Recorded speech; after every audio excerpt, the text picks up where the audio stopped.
Hannah Kobayashi didn't die, but she vanished, as if the world no longer had a place for her.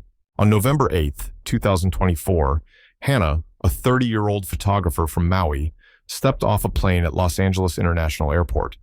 She held a ticket to New York in her hand, chasing a long, silent dream of rekindling her art. 3 days later, her phone went dark, right there, at the very same airport. 7 days after that, she turned up in Mexico, and just 16 days later, her father, who had flown to LA desperate to find her, took his own life at the very spot where he believed she'd once stood. Those scattered, conflicting, and surreal fragments are all that remain in the search for Hannah.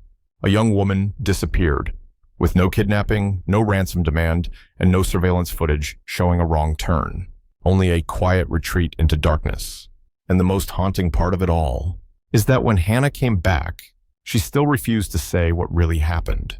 Hannah Kobayashi was born on the island of Maui, where the sky melts into the sea and everyone knows your name. And your grandmother's too. She was the child of an interracial marriage.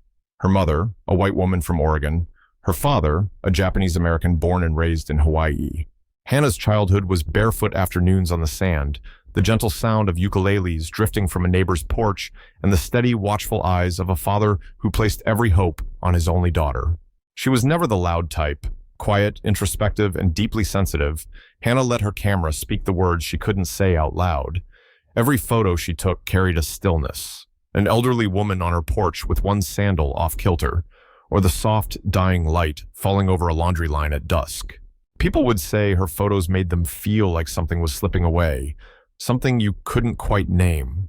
Hannah would just smile and say, "I'm not trying, it just comes." In her 20s, she earned an art scholarship in California, but she didn't finish.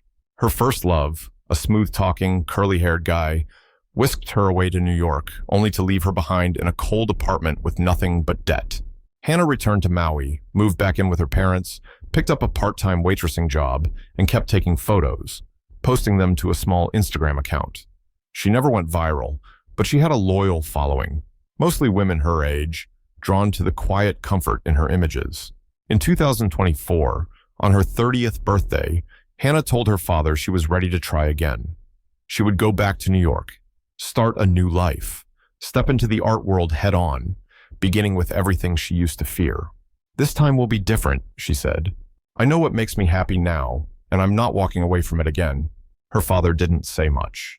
The next morning, she found a small envelope on the kitchen counter. Inside, a check for $1,000 and a scribbled note that read, "Go, but don't go quiet this time." It would be the last time he ever saw her in person. The trip was planned in silence. No big posts, no airport selfies, no tearful goodbyes. Just one caption, posted the night before she left, beneath a photo of sunset from her rooftop. "When you leave, who's going to notice?"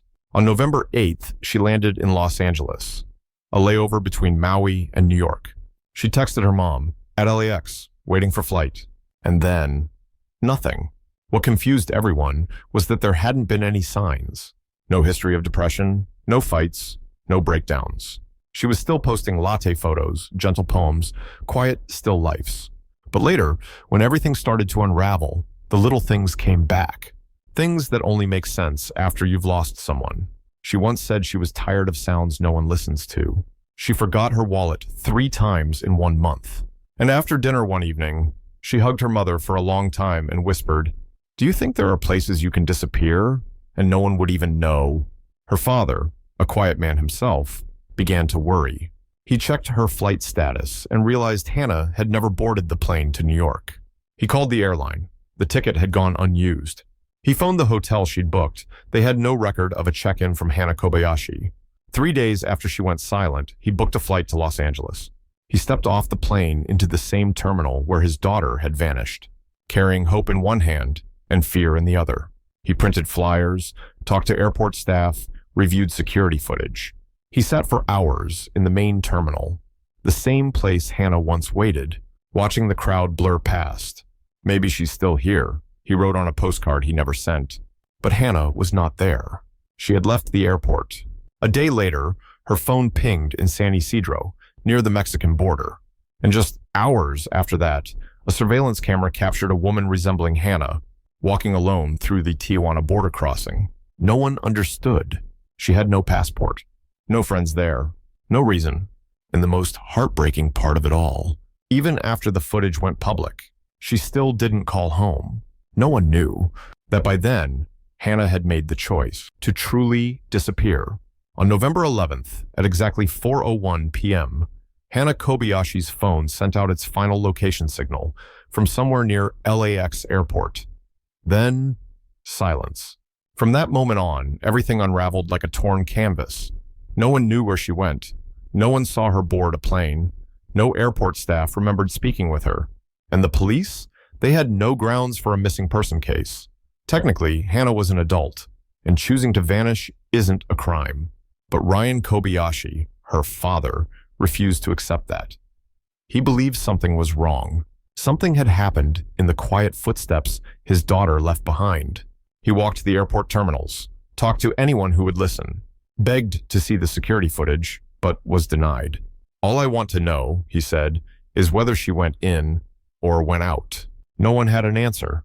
From a cheap hotel room near the airport, Ryan began his own investigation. He called every person Hannah had known, checked her Instagram, her email, even her bank account. Everything was silent. No transactions, no logins, no calls, except for one strange thing, a message Hannah had sent the night before she vanished. On November 10th, she texted a close friend. The message was vague, but filled with panic. "Someone's following me. I think I was wrong. The person I thought loved me, they just wanted something from me." The friend replied right away. "Where are you? Do you need me to call the police?" No response. Then, on November 12th, a surveillance camera at the San Ysidro border, the gateway between California and Mexico, captured a woman matching Hannah's description. She was walking alone, head down, carrying a black backpack. She didn't talk to anyone. She didn't look rushed. She just crossed. And after that, nothing. No cameras on the Mexico side ever picked her up. She vanished into the city as if she'd never existed. For her family, it was a nightmare. Hannah had never traveled alone. She didn't speak Spanish. She had no reason to leave the country. But in that grainy security footage, cold and distorted, it was clear. She walked across the border by herself. No one forced her. No one dragged her. It was just her and the silence. And then everything sank, like a stone dropped into a deep lake. No trail, no calls. No one could find her. No one knew if she was alive, being held, or had chosen to disappear completely. For 3 weeks after she vanished, Ryan Kobayashi refused to leave Los Angeles. He rented a small car, driving from one corner of the city to the next. From streets near the airport to homeless camps, motels around Koreatown and East LA, anywhere his daughter might show up if she was scared, if she was hiding. He didn't eat properly. He barely slept. In the trunk, he kept a stack of flyers printed with Hannah's photo and a message. "My daughter is missing. If you see her, please call this number." He handed them to strangers, taped them to poles, slipped them into car windows. Every morning, he woke up with only one goal: find her. One day, he stood outside a coffee shop in Little Tokyo for hours because someone online had said they saw a girl who looked like Hannah there a few days before. He watched every face that came through the door, but none of them were Hannah, not once. Then came November 24th. A family friend called Hannah's mother in a panic. Her voice was shaking. "Ryan's not answering his phone. Have you heard from him?" They all started calling. No one picked up. That night, police found Ryan Kobayashi's car parked in the LAX parking garage. The doors were locked. The documents were untouched. In the passenger seat, a stack of Hannah's photos, a few scribbled notes, and one short letter. Just a few lines. "I'm sorry I didn't keep my word. I said I'd find her, but maybe I was already too late." Ryan had taken his own life, in the very place where his daughter was last seen.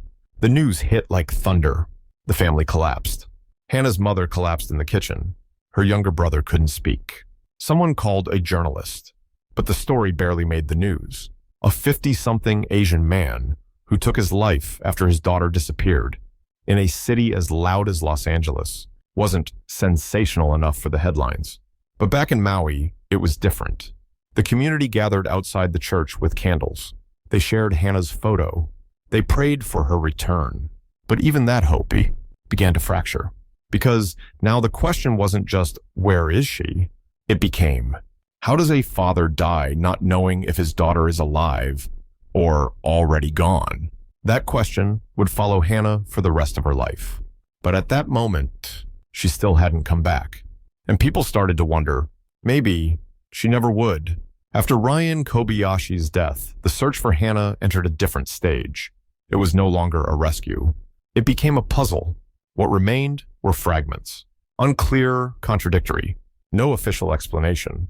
A week after the funeral, one of Hannah's closest friends in San Diego got a message from an unknown number. Just 2 words. I'm okay. No name. No location. No answers. The number was registered in Baja California, Mexico. When the friend called back, a robotic voice said the number was no longer in service. The message had come from a prepaid SIM, no ID attached. And like every other lead before it, it went nowhere. Still, those 2 words sparked a flicker of hope. The family contacted authorities in Mexico, but bureaucracy and language barriers slowed everything down. A missing persons group from California joined the effort. Some volunteers said they saw a woman matching Hannah's description near Ensenada. Short hair, oversized hoodie, eyes that looked like they'd just finished crying. After that, reports trickled in. Someone claimed she worked at a small cafe near Rosarito. Another swore she'd been living in a tent on the beach in La Misión. But by the time anyone arrived, she was gone, like the wind always carried her away, just before anyone got too close. As rumors swirled, was she running from guilt? Was she hiding from something darker? A new twist surfaced. December 11th, almost 1 month since she vanished. Hannah Kobayashi walked into the U.S. consulate in Tijuana. No passport, no ID, no luggage, just herself. She spoke little. Her voice was hoarse, like someone who hadn't slept in days. She confirmed her identity and asked for protection to return to the United States. Consulate staff described her as exhausted, quiet, and as if waking up from a long dream. A few days later, she was quietly brought back across the border. No press, no police, no flashing cameras. And during all of it, she never called her mother, never messaged her friends. She didn't attend her father's funeral. Instead, she flew straight back to Hawaii, shut her doors, and disappeared again. This time, inside the very world she once belonged to. Those who once adored her began to ask, had Hannah gone through something so terrible she couldn't bring herself to speak about it? Or, as some whispered, was she hiding something? Because even after she returned, Hannah Kobayashi never truly came back. Hannah Kobayashi came back, but her return didn't bring answers, only a cold wave of new questions, relentless and unspoken. She didn't speak to the media. No "I'm okay now" post. No public apology. No explanation for why she left. Just one quiet message to the mother who had stayed awake every night for a month. I need time. Please don't ask anything. Her mother, a small, quiet woman living beneath the palms of Lahaina, had cried herself dry during those weeks of silence. Now, all she could do was send daily texts that went unread. I love you. It rained today. Do you remember the photo of the lake in Eo Valley? I made your favorite fish. None were seen. None were answered. The media began to dig. Some tabloids hinted that Hannah might have been involved in a green card marriage scheme to help a foreigner gain U.S. residency. A man named Luis, once photographed with Hannah years ago, was mentioned as someone she knew in Tijuana. But there was no proof. No one knew where Luis was.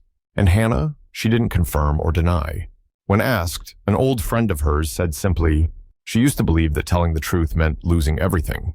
Maybe she still believes that. The police closed the case. They declared that Hannah left voluntarily and that there were no signs of foul play. But to her family, and those who had followed her story, that didn't explain a thing. How does a woman with no criminal record, no financial troubles, and a peaceful life suddenly walk away from everything? Cross a border like a ghost? Disappear into a foreign city without contacting a single person, and then come back as if none of it ever happened? The answers never came. But signs of unease began to surface, in drips. An old Instagram account, thought to be abandoned, suddenly posted a black and white photo. It showed an empty room with a single wooden chair, slightly off-center. The caption read, "Silence is also a kind of scream." The post was deleted within 10 minutes, but someone had already taken a screenshot. It spread, and like most things online, the story fractured. Critics called her selfish. Supporters said she was a victim of trauma, of a broken system, of being too sensitive in a world too loud. The truth seemed to hover somewhere in between, in the space between light and shadow, in the time Hannah had lived through, but wasn't ready to explain. After returning to Hawaii, Hannah all but vanished again, this time within her own world. She didn't go back to work, didn't show up at local art events. No one saw her at the Sunday morning farmers market she used to love. In the small town on Maui, people whispered her name like a secret, something everyone wanted to ask about, but no one dared say out loud. A neighbor once spotted her sitting on the porch at dawn. She just sat there, they said, staring into the forest, not moving, no phone, like she was waiting for something to appear or disappear again. One evening in January, more than a month after her return, a package arrived at her mother's house. No return address. Inside was an old notebook, Hannah's. The handwriting was hers, small but steady.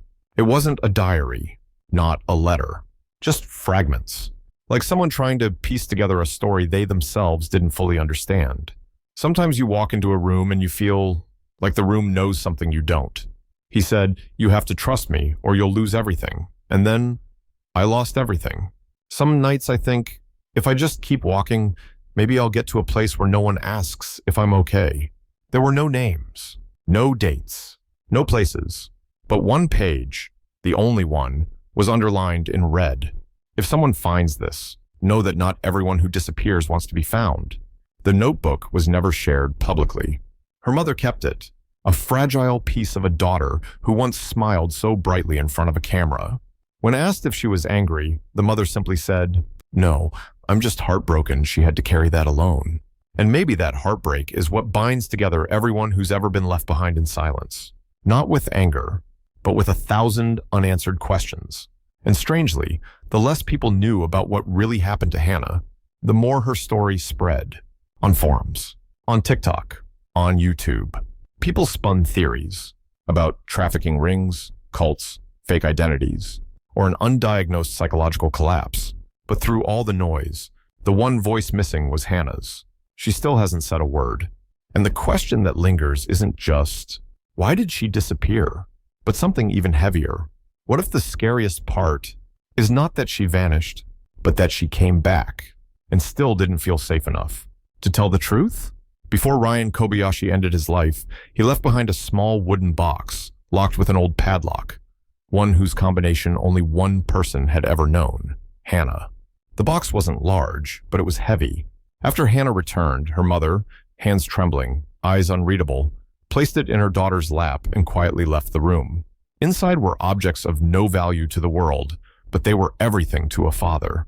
Printed emails about the disappearance, handwritten notes mapping out places he thought she might have gone, a Los Angeles map covered in frantic red circles, and one audio file saved on a USB drive simply labeled, "If you're hearing this."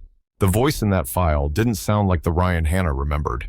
It was shakier, worn, but it was still him, her father, and in every word was a love he never fully expressed while alive. "Hannah, if you're hearing this, then you made it back. I don't know what happened, but I know you had your reasons. I'm not angry. I never could be. I just hope one thing, that you're still you, that you still see the world the way you did when you took that first photo. Remember? That shot of your mother in the sunlight, her hair all tangled. You were 8, and somehow, you saw something I never could. You've always seen what others miss. And if you still see it now, then I'm at peace. I'm sorry I didn't find you in time." Hannah didn't cry. Not at first. She sat in silence, playing the audio over and over, as if every syllable was the only thing keeping her tethered to reality. She didn't speak. She didn't post anything online. But weeks later, one quiet photo appeared on her old website, the one where she used to share her work. No caption, no hashtags, no shares, just a single image. A pair of men's shoes neatly placed under the edge of a wooden bed. Next to them, a folded letter, unopened. Internet users eventually found it, and they gave it a name, the saddest photo of the year. And maybe they were right. Because it wasn't just a quiet funeral for a father. It was the first time Hannah said anything, not with words, but with light, composition, and the haunting stillness she captured so well. I lost him. I know it. And I don't know how to keep living with that truth. After that photo quietly spread through photography circles, Hannah Kobayashi disappeared again. Not physically, but emotionally. No posts, no responses, no statements. It was like she'd stepped out of the emotional frame of the world. But those who had known her began to share small memories. A fellow photographer in Maui recalled how Hannah used to obsess over the idea of being unseen, the feeling of existing in a world where no one truly sees you. A former teacher remembered a college essay she once wrote. If I disappeared, would anyone even notice? And then, one rainy afternoon, Hannah appeared at a small gallery in Honolulu. No one recognized her at first. Her hair was cut short. Her shirt was wrinkled, dark circles under her eyes. She walked in silently, hung a single photo on the wall, and left without saying a word. The photo showed a face, half lit, half in shadow, covered by a cloth. The eyes were wide open, but not looking at the lens. Below it, a single caption. She came back, but the world wasn't the same as when she left. It was the last exhibition anyone ever saw her take part in. After that, all that remained were questions. What happened to her in Mexico? Was she held somewhere? Was there violence? A conspiracy? Or did she simply break? The way sensitive souls sometimes drown in their own depths. Some believe Hannah is still healing, that one day she'll tell her story. But those who know her best simply shake their heads. She already has. Through her silence, through her gaze, through the way she left everything unfinished. Her father's death, the photos without words, the captions deleted minutes after posting, all became fragments of a portrait the viewer has to complete themselves. No suspect, no crime. Just a woman who went too far from the world she knew. And when she came back, she wasn't the same. And maybe that's the real twist. Hannah Kobayashi wasn't kidnapped. She wasn't killed. She survived. But sometimes, survival itself is a kind of loss. A loss no one sees, no one names, and no one knows how to heal. When someone who's gone missing comes back, the world expects answers. A story, a reason, something, anything to make up for the long silence, for the sleepless nights haunted by a phone that never rang. But Hannah Kobayashi didn't give the world that. She didn't explain. She didn't write. She didn't apologize. And slowly, people began to wonder, though no one dared say it out loud. What if she chose to leave? Not because she was kidnapped, not because she was harmed, but because she simply couldn't take it anymore.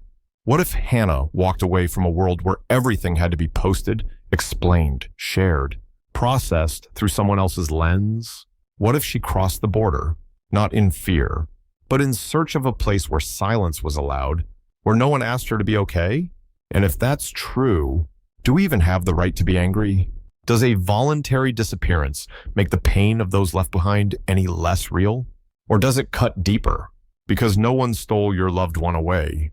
They walked, quietly, deliberately, without a word. To outsiders, the death of Ryan Kobayashi was a tragedy. But to Hannah, it may have felt like a sentence. How do you live with that? How do you look at the empty chair where your father once read the paper and not feel like your silence had a hand in it? More importantly, does she believe she deserves forgiveness? Those who briefly crossed paths with Hannah after her return said she didn't look like someone who'd been kidnapped. She didn't look like a victim. She looked like someone who had been through something there were no words for. Someone who had come back from the edge of something unnamed, carrying a secret not because she didn't want to speak it, but because language simply wasn't enough. And in that long silence, all the theories collapsed. There was no case, no suspect, no smoking gun, only a woman and her decision not to explain. And for many, that was the hardest part to accept, because it forced them to confront a truth no one wants to admit. Sometimes, people don't leave because they were taken. They leave because they no longer want to stay. Hannah Kobayashi's story didn't end in court. There was no arrest, no forensics, No file marked solved. Instead, it left behind a quiet fracture, not just in her family, but in the community that had followed her story from the start. When Hannah refused to say what happened in Mexico, the world began writing its own versions. Reddit threads exploded with conspiracies. She'd been tricked by a dangerous lover. She was held by traffickers. She was brainwashed. She joined a cult. But all of it was speculation. And that void, the absence of truth, became fertile ground for suspicion. Worse, the doubt turned toward Hannah herself. They searched for her, she knew that, so why stay silent? Harsher comments spread like wildfire. She's just playing the victim. Maybe her dad died believing a lie. This wasn't a disappearance, it was a runaway. Those words might have been easy to dismiss if Hannah had spoken up, but she didn't. And in time, her silence became the canvas everyone painted their assumptions on. At a closed support meeting in Maui for families of the missing, Hannah's mother stood up to speak. She didn't cry. She said just one thing. We expect those who come back to be the ones who explain. But what if what they went through can't be explained? The room went quiet. Because that question wasn't just about Hannah. It was for anyone who has ever survived something. Depression, abuse, grief. And found that words simply don't stretch that far. Maybe the most terrifying thing Hannah faced wasn't in Mexico. Maybe it was coming home and realizing the world had no room for those who return. Without the right kind of story, society demands survivors to be articulate, to be strong, to turn their pain into purpose. But what if the pain is just pain? What if surviving is all Hannah managed to do? And what if she's not ready, or never will be, to talk about it? Maybe that's the real truth in all of this. Hannah Kobayashi isn't a mystery to be solved. She's a reminder that not everyone who comes back is ready to be understood. And sometimes silence is the answer. It's been nearly a year since Hannah Kobayashi stepped back across the border from Mexico and returned like a ghost. No press conference, no TV interview, no survival story shared with the world. Just a faint presence, enough to confirm she was alive, but never enough to understand why. Her mother still texts her every morning, even though not a single message has ever been answered. Are you awake? I dreamed last night you were photographing your father. Are you okay? And even knowing full well those messages may never be read, she sends them anyway. Because they are the last thread, not to pull Hannah back, but to remind herself that her daughter is still somewhere out there, even in silence. Ryan's old house remains untouched. The wooden chair where he read his books. The drawer that still holds the locked box. The faded photo of Hannah on the wall. All left exactly as they were. No one cleans. No one starts over. Because for them, nothing has ended. Those who once followed the story have gone quiet too. The YouTube channel that made videos about her hasn't posted in months. Reddit threads have moved on to another missing person.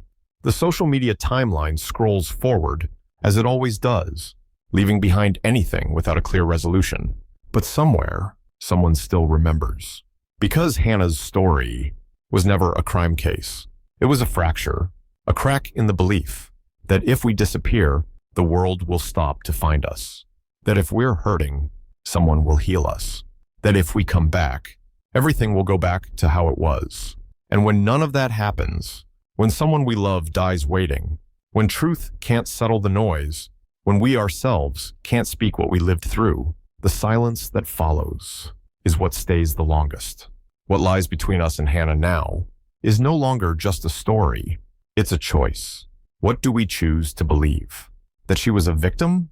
That she ran away? That she's healing? Or that, like so many others who vanish in silence, Hannah was simply a voice, lost in a world too loud to hear her? The answer isn't in what Hannah told us. It's in how we respond to what she didn't.